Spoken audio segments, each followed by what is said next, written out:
ঈদের ছুটিতে চিরচেনা যানজটের ঢাকা এখন পুরোপুরি শান্ত ও কোলাহলমুক্ত। তবে রাজধানীর এই স্বস্তিদায়ক চিত্রের আড়ালে লুকিয়ে আছে যাতায়াতের চরম ভোগান্তি। ঈদের এই সময়ে রাস্তায় গণপরিবহনের তীব্র সংকট তৈরি হয়েছে, আর সেই সুযোগ লুফে নিয়েছে সিএনজি চালিত অটোরিকশা ও রিকশা চালকরা। অ্যাপ ভিত্তিক রাইড শেয়ারিং সেবাগুলোতেও গাড়ির সংখ্যা তুলনামূলক অনেক কম। ফলে জরুরি প্রয়োজনে বাইরে বের হওয়া মানুষগুলো নিরুপায় হয়ে রিকশা ও সিএনজির দ্বারস্থ হলেও চালকরা স্বাভাবিকের চেয়ে দ্বিগুণেরও বেশি ভাড়া হাঁকাচ্ছেন। দীর্ঘ সময় অপেক্ষা করেও বাস মিলছে না, তার উপর রিকশা সিএনজি চালিত অটো চালকরাও বাড়তি ভাড়া চাচ্ছেন। সব মিলিয়ে ছুটির দিনে জরুরি প্রয়োজনে বের হওয়া ঢাকার মানুষ যাতায়াত করতে গিয়ে চরম ভোগান্তিতে পড়েছেন।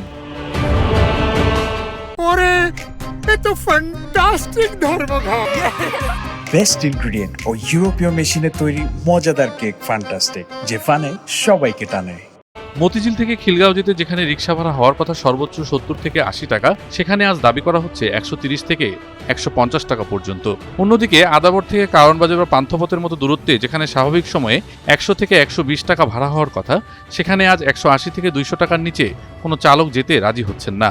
অপরদিকে দীর্ঘ সময় অপেক্ষার পর দু একটি সিএনজি চালিত অটোরিকশা পাওয়া গেলেও ভাড়া চাচ্ছে দ্বিগুণ।